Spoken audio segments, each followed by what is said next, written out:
युवा डाकू सरदार, the young robber chief. एक गरीब किसान रहता था जिसकी पत्नी मर चुकी थी और उसके 3 बेटे थे।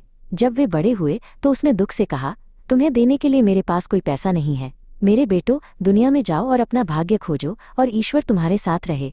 वो उनके साथ उस चौराहे तक चला जहां सड़क 3 भागों में बंटती थी और वहीं उसने उन्हें विदाई दी। सबसे छोटे बेटे ने दाईं ओर की सड़क ली।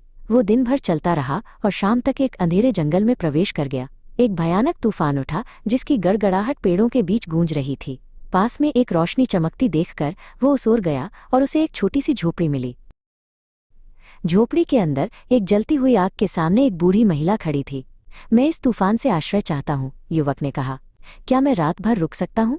यदि तुम रुकते हो तो तुम्हारे लिए बुरा होगा, बूढ़ी महिला ने चेतावनी दी। ये घर डाकुओं के एक गिरोह का है।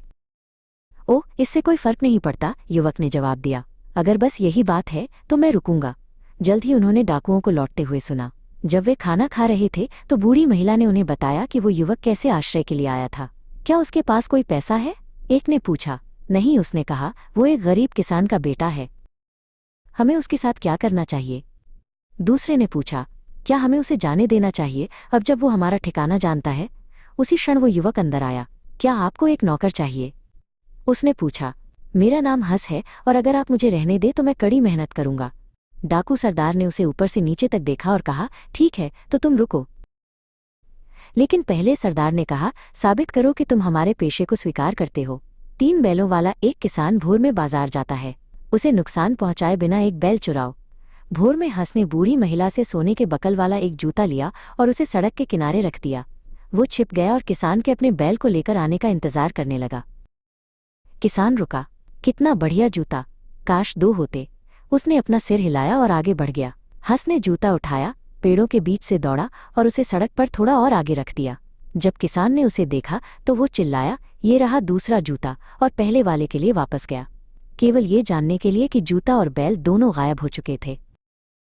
डाकू हंस के कौशल से चकित थे। नेता ने कहा, अगर तुम आदमी को नुकसान पहुंचाए बिना दूसरा बैल चुरा लेते हो तो तुम हमारे साथ शामिल हो जाओगे। हंस फिर से निकल पड़ा, इस बार एक खंजर की मूठ लेकर।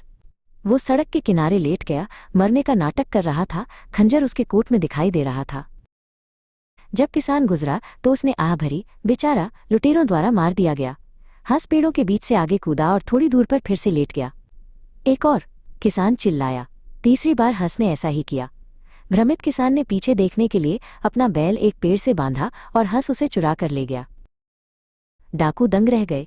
उन्होंने कहा, अगर तुम तीसरा बैल भी चुरा लेते हो तो हम तुम्हें अपना सरदार बना देंगे। अगले दिन हंस जंगल में छिप गया। जब किसान आखिरी बैल के साथ आया तो हंस पेड़ों में एक जानवर की तरह धीरे धीरे रंभाने लगा। किसान ने सोचा, ये मेरे दूसरे बैलों की आवाज़ है। उसने तीसरे बैल को एक पेड़ से बांधा और जंगल में खोजने चला गया। पलक झपकते ही हंस फिसलकर बाहर आया, जानवर को खोल दिया और चुपचाप उसे दूर ले गया। हंस को डाकू सरदार बना दिया गया। हालांकि उन्हें बैलों की जरूरत नहीं थी, इसलिए उसने उन्हें घर लौटने के लिए छोड़ दिया, जिससे गरीब किसान बहुत खुश हुआ।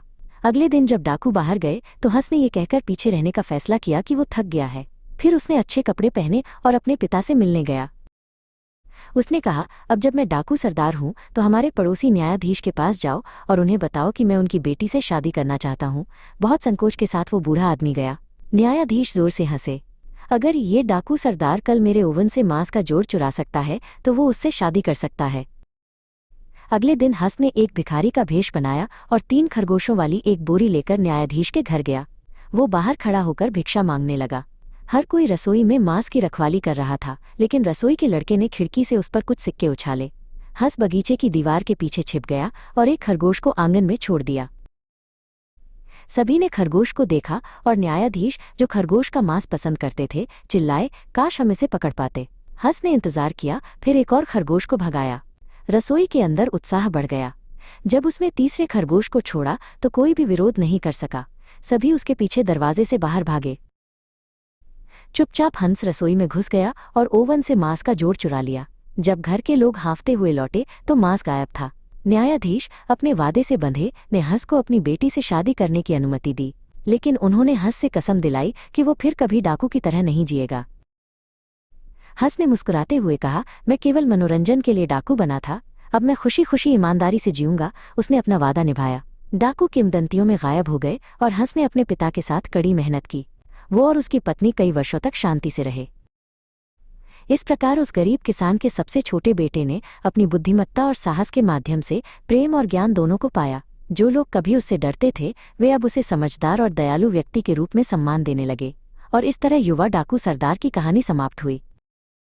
नैतिकता, सच्ची चतुराई धोखे में नहीं बल्कि ये जानने में है कि अपना रास्ता कब बदलना है।